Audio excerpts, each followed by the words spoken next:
ये जो बीजेपी का यहाँ डंडोरा पीटते हैं लोग, जो आज़ाद उम्मीदवार बीजेपी की मदद करने के लिए मैदान में उतरे हुए हैं लोग, जो आज़ाद उम्मीदवार बीजेपी की मदद करने के लिए मैदान में उतरे हुए हैं, यहाँ गैस के चूल्हे बनवाए थे, लेकिन उस वक्त ये बताना भूल गए थे कि गैस का चूल्हा जलाने के लिए गैस का सिलेंडर भी लेना पड़ता है। इंशाल्लाह 8 अक्टूबर के बाद हम आपको एक नया डबल इंजन देंगे, जिसमें एक इंजन इंजीनियर साहब होंगे और दूसरे इंजन गली मलिक साहब होंगे। एक इंजन, 2 इंजन, मैं कहता हूँ हम 2 इंजन और जोड़ देंगे, एक मेरा और जनाब मियां अल्ताफ साहब का, 4 इंजन लेके।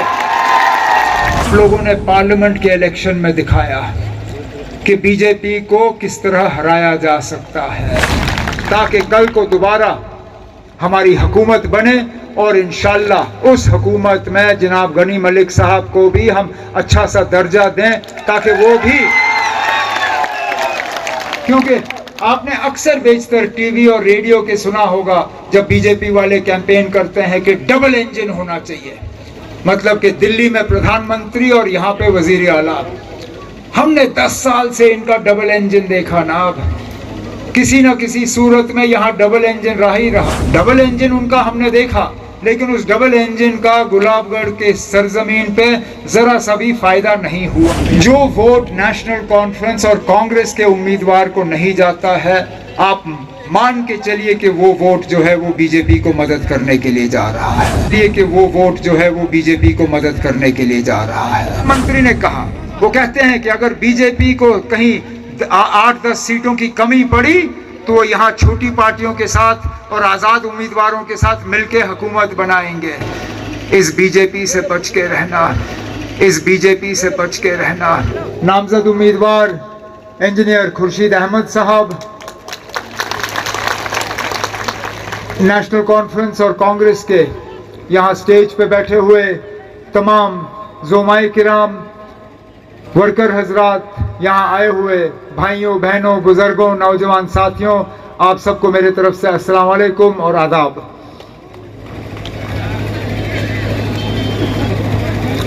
दस साल के अरसे के बाद आखिरकार दोबारा जम्मू कश्मीर में असेंबली इंतखाबात जो हैं वो शुरू हो चुके हैं।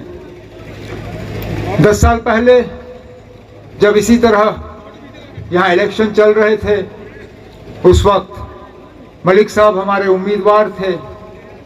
जम्मू कश्मीर के हालात कुछ और ही थे। बेशक उस वक्त नेशनल कॉन्फ्रेंस को लेके लोगों में एक नाराज़गी सी थी, लेकिन जम्मू कश्मीर के अगर हम हालात देखें तो ये 10 साल हमें बहुत भारी पड़े हैं। 10 साल पहले जब हम आपसे असेंबली के वोट मांग रहे थे, उस वक्त हमारी अपनी रियासत थी, रियासत का इस मुल्क में खसूसी दर्जा था, लद्दाख हमारे साथ थी, हमारा अपना झंडा था, अपनी आइन थी, अपना पहचान वजूद वकार, अपनी ज़मीनों पे अपना हक, अपनी दरियाओं पे अपना हक, इन पहाड़ों के जंगलों पे अपना हक। इस 10 साल में सारा कुछ हमसे छीना गया। न हमारी रियासत रही, न लद्दाख हमारे साथ जुड़ा रहा, न हमारा अपना झंडा रहा, न आइन, न पहचान, न वजूद, न वकार, न ज़मीन पे हक, न पानी पे हक। लेकिन बदकिस्मती से ये सब कुछ तो हमसे लिया गया, लेकिन इसके बरक्स हमें मिला कुछ नहीं, माँ सिवाय झूठे वादे, खोखले नारे, झूठ, मायूसी और इसके अलावा कुछ नहीं। जब 370 यहाँ से हटा गया 5 अगस्त 2019 को, उस वक्त बीजेपी और मरकजी सरकार से बड़े बड़े वादे हुए।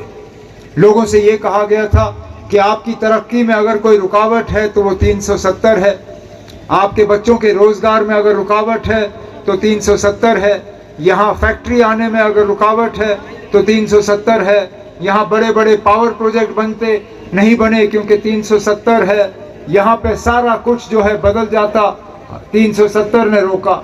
370 हटने के बाद ये अब 6ठा साल चल रहा है।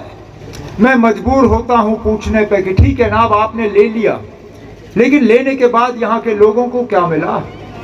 क्या कोई नया कारखाना गुलाबगढ़ के इस असेंबली हलके में बना? क्या कोई नई फैक्ट्री आई? क्या कोई नया प्रोजेक्ट बना? क्या यहाँ पे बच्चों के रोजगार का कोई इंतजाम हुआ? क्या बच्चों की तालीम में बेहतरी आई?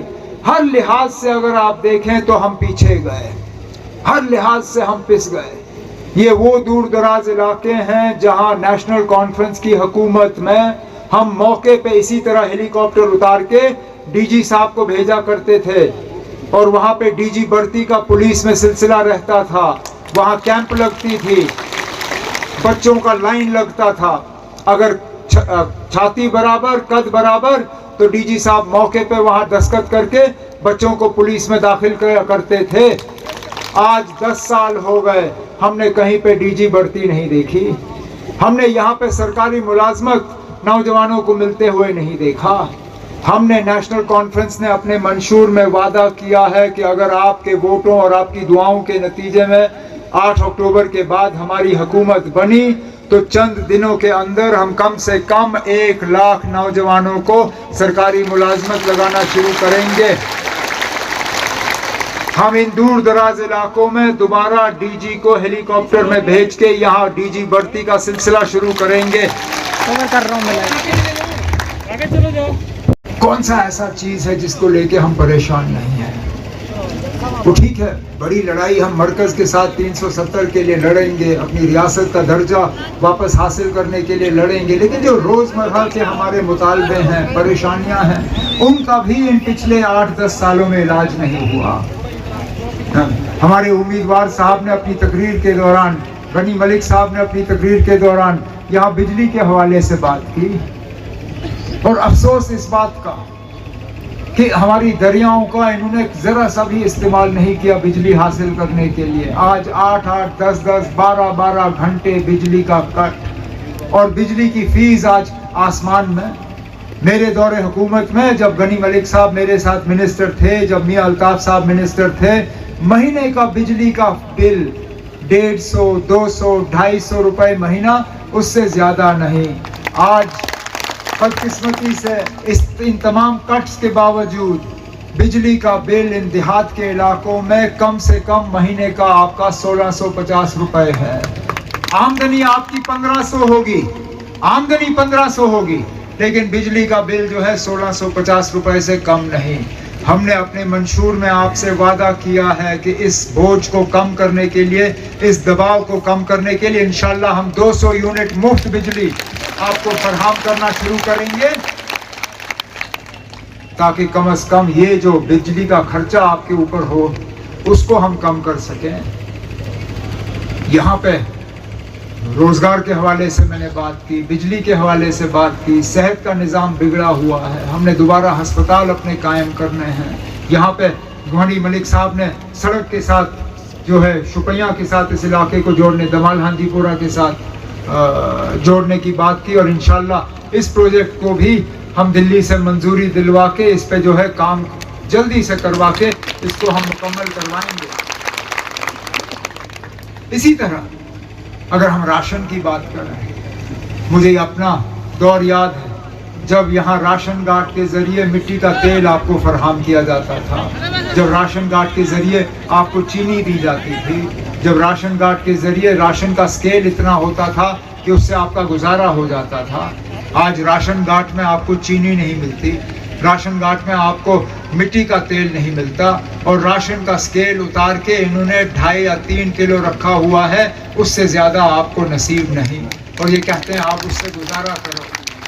हमने अपने मंशूर में आपसे वादा किया है कि इंशाल्लाह अगर हमारी हुकूमत आई तो दोबारा हम आपको मिट्टी का तेल और चीनी जो है राशन कार्ड के ज़रिए फराहम करना शुरू करेंगे, राशन का स्केल बढ़ा देंगे ताकि उस राशन से आपका गुजारा हो।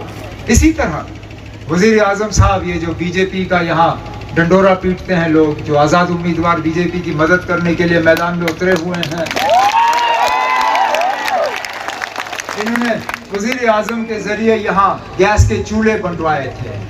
कहा था कि ये गैस का चूल्हा पकड़ो, ये जंगल मत जलाओ, ये गोबर मत जलाओ, आप गैस के चूल्हे पे अपना खाना पकाओ। लेकिन उस वक्त ये बताना भूल गए थे कि गैस का चूल्हा जलाने के लिए गैस का सिलेंडर भी लेना पड़ता है, और गैस के सिलेंडर की कीमत जो है हर महीने ये लोग बढ़ाते रहते हैं। नतीजा ये निकला कि जिन लोगों को वो चूल्हे मिले, उन चूल्हों को जलाने के वो काबिल रहे नहीं, उन्होंने उन पे कपड़ा चढ़ाया और घर में सजावट के तौर पे उनको इस्तेमाल किया। ये हमने अपने मंशूर में आपसे वादा किया है कि हमारी हुकूमत आई तो उन चूल्हों को दोबारा जलाने के लिए हम साल में आपको 12 गैस सिलेंडर मुफ्त फराहम करेंगे। जो है ख़त्म किया। हमने अपने मंशूर में यहाँ के बच्चों बच्चियों से वादा किया है कि इंशाल्लाह आपके वोटों के नतीजे अगर हमारी हुकूमत बनी तो स्कूल से लेके यूनिवर्सिटी तक हम बच्चों बच्चियों को मुफ्त तालीम फराहम करेंगे, ताकि ये बच्चे भी कल को जाके बाकी मुल्क में मुकाबला कर सके, अफसर बन सके, फैक्ट्री खोलें, काम कर सके, कम से कम कुछ कमाएं। यहाँ रेल का प्रोजेक्ट मेरी बहन ने कहा था कि यहाँ लगना चाहिए, लेकिन वो रेल का प्रोजेक्ट हमें तब काम आएगा जब उस रेल प्रोजेक्ट में काम करने वाले भी हमारे होंगे। नहीं तो अभी तक मुसीबत ये रही कि प्रोजेक्ट तो बने, लेकिन प्रोजेक्ट के लिए बड़े ठेकेदार भी बाहर से आए, छोटे ठेकेदार भी बाहर से आए, वहाँ जो काम करने वाले वो भी बाहर से आए, यहाँ तक कि मजदूर भी उन्होंने बाहर से लाए। हमारे लोगों को उन प्रोजेक्टों का ज़रा सा भी फ़ायदा नहीं आया। हमने अपने मंशूर में वादा किया है कि इंशाल्लाह हमारी हुकूमत बनेगी तो जो भी बड़े प्रोजेक्ट आएंगे, चाहे वो बिजली के लिए हो, सड़क के लिए हो, रेल के लिए हो, पावर के लिए हो, उन प्रोजेक्टों में सबसे पहले अगर किसी को रोजगार मिलेगा वो हमारे नौजवानों को मिलेगा, उसके बाद किसी बाहर वाले को हम देख लेंगे।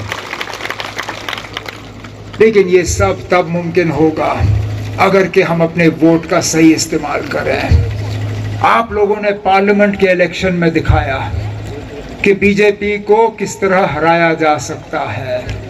उस वक्त आपने 50,000 वोट जो हैं वो कांग्रेस नेशनल कॉन्फ्रेंस का जो मुश्तरका उम्मीदवार था उनके हक में दिलवाए।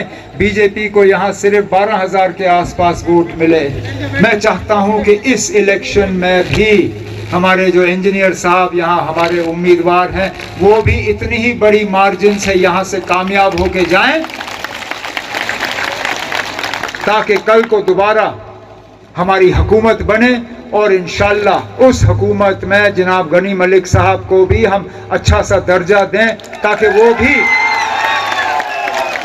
क्योंकि आपने अक्सर बेशतर टीवी और रेडियो के सुना होगा जब बीजेपी वाले कैंपेन करते हैं कि डबल इंजन होना चाहिए, मतलब कि दिल्ली में प्रधानमंत्री और यहाँ पे वजीर आला। हमने 10 साल से इनका डबल इंजन देखा ना, अब किसी न किसी सूरत में यहाँ डबल इंजन रहा ही रहा। वजीर आजम मोदी साहब यहाँ पहले अल्लाह मगफिरत करें वजीर आला मुफ्ती मोहम्मद सैयद साहब, फिर वजीर आला महबूबा मुफ्ती साहिबा, फिर 3 गवर्नर हमने देखे, पांचों के पांच ने दिल्ली के इशारों पे काम किया। डबल इंजन उनका हमने देखा, लेकिन उस डबल इंजन का गुलाबगढ़ के सरजमीन पे ज़रा सा भी फ़ायदा नहीं हुआ। इंशाल्लाह 8 अक्टूबर के बाद हम आपको एक नया डबल इंजन देंगे, जिसमें एक इंजन इंजीनियर साहब होंगे और दूसरे इंजन गनी मलिक साहब होंगे। और फिर देखना डबल इंजन का क्या मतलब निकलता है। तो ये उम्मीद रखते हुए कि 25 तारीख को, क्योंकि अब ज़्यादा वक्त रहा नहीं, कैंपेन के यही 2-3 दिन है, 23 तारीख को इनका जो कैंपेन है मुकम्मल हो जाएगा। 25 तारीख को आपने अपने वोटों का इस्तेमाल करना है। एक बात याद रखिएगा, ये हमने कश्मीर की कॉन्स्टिट्यूंसी में भी देखा है, जो वोट नेशनल कॉन्फ्रेंस और कांग्रेस के उम्मीदवार को नहीं जाता है, आप मान के चलिए कि वो वोट जो है वो बीजेपी को मदद करने के लिए जा रहा है। ये आप लिख के ले लीजिए मुझसे, और ये मेरे अल्फाज नहीं हैं, ये हिंदुस्तान के होम मिनिस्टर के अल्फाज हैं। उन्होंने बार बार अपनी तकरीर में कहा, हमारे मुल्क के प्रधानमंत्री ने कहा, वो कहते हैं कि अगर बीजेपी को कहीं 8-10 सीटों की कमी पड़ी तो वो यहाँ छोटी पार्टियों के साथ और आज़ाद उम्मीदवारों के साथ मिलकर हुकूमत बनाएंगे। इस बीजेपी से बच के रहना। इस बीजेपी ने यहाँ जम्मू कश्मीर में तबाही और बर्बादी के अलावा कुछ नहीं लिखा है। तो मेहरबानी करो, बीजेपी को यहाँ लखनपुर से बाहर ही रखो, और उसको बाहर रखने के लिए आप नेशनल कॉन्फ्रेंस और कांग्रेस के मुश्तरका उम्मीदवार को यहाँ से कामयाब करके भेजें, ताकि जैसे मैंने कहा 1 इंजन 2 इंजन, मैं कहता हूँ हम 2 इंजन और जोड़ देंगे, एक मेरा और जनाब मियां अल्ताफ साहब का, 4 इंजन लेके हम आपकी खिदमत करेंगे इस उम्मीद के साथ कि 8 अक्टूबर को जब नतीजे निकलेंगे तो सबसे पहले कामयाब नतीजों में हमारे इंजीनियर साहब का नाम जो है वहाँ पे ऐलान होगा कि गुलाबगढ़ के नए एमएलए जो हैं हमारे नेशनल कॉन्फ्रेंस कांग्रेस के उम्मीदवार। मैं इस कामयाब जलसे पे जनाब आपका, आपके साथियों का, कांग्रेस के अपने दोस्तों का तहे दिल शुक्रगुजार हूँ। अब आपसे सिर्फ एक गुजारिश करूँगा, वोट का तो मैंने कर लिया है, लेकिन अब निकलने के वक्त आप हेलीकॉप्टर से थोड़ा इस तरफ को आके अगर रहें तो हमारे लिए यहाँ से उठना ज़्यादा आसान होगा। और इंशाल्लाह 8 अक्टूबर के बाद हुकूमत लेके हम यहाँ पे आके आपके साथ बात करेंगे इस जलसे के लिए, और इंशाल्लाह आने वाली कामयाबी के लिए मैं आप सबों का शुक्रगुजार हूँ।